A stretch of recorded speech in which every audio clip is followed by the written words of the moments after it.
대종경 수필 법문 제3 수행품 1-61 수행품 61장 동선 해제시 훈사 익산 강당에서 제25회 동선 해제식을 거행할세 종사주 법자에 오르시사 일반 선객에게 말씀하여 가라사대 입선 중 90일간이나 많은 말을 하였고 오늘도 또한 같은 말로써 훈사를 하게 되니 혹자는 실증이 날지도 모르겠으나 법을 들을 줄 알고 각성이 있는 자에 있어서는 들을 때마다 새로운 정신과 새로운 지식을 얻게 되리니 온전한 마음으로 잘 듣기를 바라노라. 내 항상 이와 같이 많은 말을 들려주는 것은 비컨대 어린아이에게 글을 가르쳐주는 것과 다름이 없나니 과연 자행자지로 뛰어다니던 어린아이를 잡아 앉히고 글을 가르칠 때 한두 번 가르쳐서 잘 알을 것인가? 어쩌든지 처음에는 잘 모르는 것이 보통일 것이다.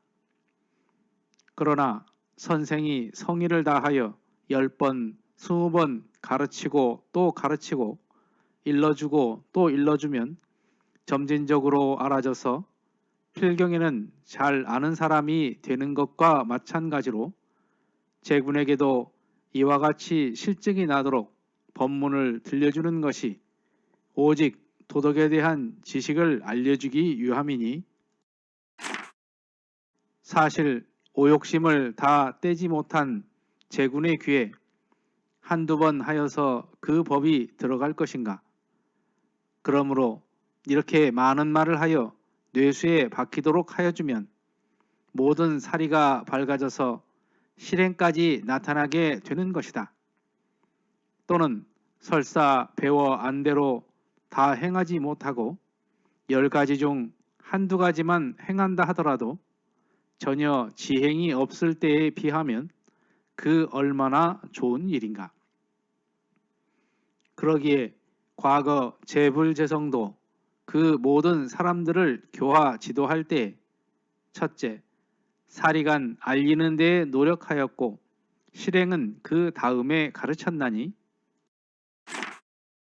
혹 철없는 사람들은 가령 그 자녀를 이런 도학가에 보내서 공부를 얼마간 시키다가 만일 무엇을 조금만 잘못하면 도학 공부하면서도 이 모양이냐고 나무라고 또는 무엇 아는 말을 하면 말은 잘한다. 마치 말만 가르치나 보다고 야단을 친다 하나 그러면 실행도 못하는 자녀에게 말도 못하게 하는 수작이 아닌가. 만약 한두 손 나서 지행이 넉넉치 못하다고 야단치는 부모가 있다면 그런 부모는 진리를 모르는 사람이며 요량 없는 사람이라 아니할 수 없나니 내 그런 일에 대하여 실화 하나를 소개하겠노라. 지금으로부터 한 10년 전 영광지부에서는 어느 야회에 회원이 근 100명 모이었다가 갈리었는데 그때 고무신 한 켤레를 잃었다가 찾은 일이 있었다. 이 소문을 들은 동리 사람들은 도적질 말라는 계문 지키는 사람들이 고무신은 왜 도적하였노? 그러기에 배워도 다 소용없어 하는 등 나쁜 평판이 많이 있었다고 한다. 회보 43호에 있는 말씀 중 일부입니다.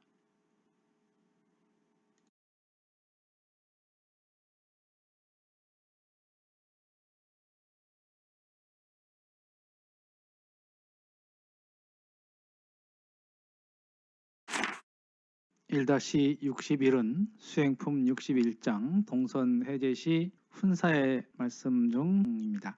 온불교의 특징은 훈련에 있습니다. 온불교 초기부터 훈련을 아주 중요하게 생각했는데 초기에는 불교의 동하선과 같이 동하 3개월을 실시하였다고 합니다. 이렇게 날을 정해서 하는 훈련을 정기훈련이라고 합니다. 원불교의 정기훈련에는 11과목을 배우게 됩니다. 즉 연불, 좌선, 경전, 강연, 회화, 의두, 성리, 정기일기, 상시일기, 주의, 조행입니다. 여기서는 동선이 끝나는 때에 해제식에서 하신 법문 말씀입니다. 좋은 말도 한두 번이라는 소리가 있습니다. 너무 자주 하면 실증 낸다는 말이죠. 이런 말을 의식하셨는지 들을 때마다 새로운 정신과 새로운 지식을 얻게 되리니 온전한 마음으로 잘 들으라고 다시 한번 환기시켜서 말씀을 해 주십니다. 군대나 회사에서도 처음 온 사람에게는 이것저것 하나씩 자세히 알려주고 반복 교육을 시켜서 스스로 일을 잘할 때까지 가르칩니다. 대종사님께서도 자칫 말을 많이 함으로써 잔소리로 듣지 않도록 배우는 자세를 다시 강조를 해 주십니다. 여기와 같이 10번, 20번 가르치고 또 가르치고 일러주고 또 일러주면 점진적으로 알아듣는 것 같이라는 말씀처럼 좌산 상사님께서 학생들에게 공부 표준으로 말씀해 주신 듣고 또 듣고 하고 또 하고는 법문이 생각이 납니다. 여기에 나오는 5욕은 식욕, 색욕, 재물욕, 명예욕, 수면욕 등 인간의 가장 기본적인 욕망 5가지를 말합니다. 이것을 조절하기 위해서는 30계문을 통해서 마음의 절제를 배우게 합니다. 그래서 보통급에서 특신급, 법마 상정급에까지 이르는 공부 단계를 거치게 되는 것입니다. 이런 공부의 단계는 사실 시간이 많이 필요합니다. 한 단계 한 단계 성불에 오르는 사다리라는 표현을 한 것처럼 꾸준히 밟아오르는 공부이기 때문입니다. 그래서 원불교 공부는 반복의 연속입니다. 스스로 마음의 힘을 얻을 때까지 계속하여 반복 훈련을 하는 것입니다. 예전에 학생들이 무슨 실수를 하면 넘어가주는 분위기가 있었습니다. 왜냐하면 학생들은 아직 배우는 중이라는 생각이 있었기 때문입니다. 그래서 교화 지도할 때 먼저 사례간에 알리는 데 노력하였다는 말씀처럼 무엇을 해야 할지를 먼저 알아야 하기 때문에 먼저 사례간에 알리는 데 노력하셨다 이 말씀입니다. 한때 예절 교육이 유행하던 시절이 있었습니다. 방학 때 예절 교육을 받고 오면 당장에 효과가 납니다. 하지만 집에 와서 며칠이 지나고 나면은 다시 예전으로 돌아가는 경우가 흔했습니다. 예절도 자꾸 반복해서 습득하고 몸에 배워야 하는 것입니다. 잠깐 다녀온다고 해서 잘하기를 기대하는 것은 욕심이고 무리가 있는 것입니다. 하물며 도덕 공부는 어떻겠습니까?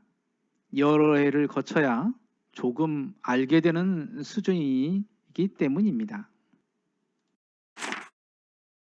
예전에는 신발이 고무신이 많았습니다. 요즘같이 따로 상표가 차이나는 것도 아니고 색깔과 크기가 비슷비슷해서 바꿔 신고 가는 경우가 흔히 있었습니다. 사실 당시에는 고무신도 귀했을 때인데요. 아마 법회 시간 후에 고무신을 잃어버린 일이 있었던 모양입니다. 사실 다른 모임에서도 흔히 있을 수 있는 일이었지만 법을 공부한다는 곳에서 그런 일이 있으니 세간 입방아에 많이 오르내렸던 것 같습니다. 특히 비판하기 좋아하는 사람들에게서는 좋은 비판거리가 되었다고 합니다.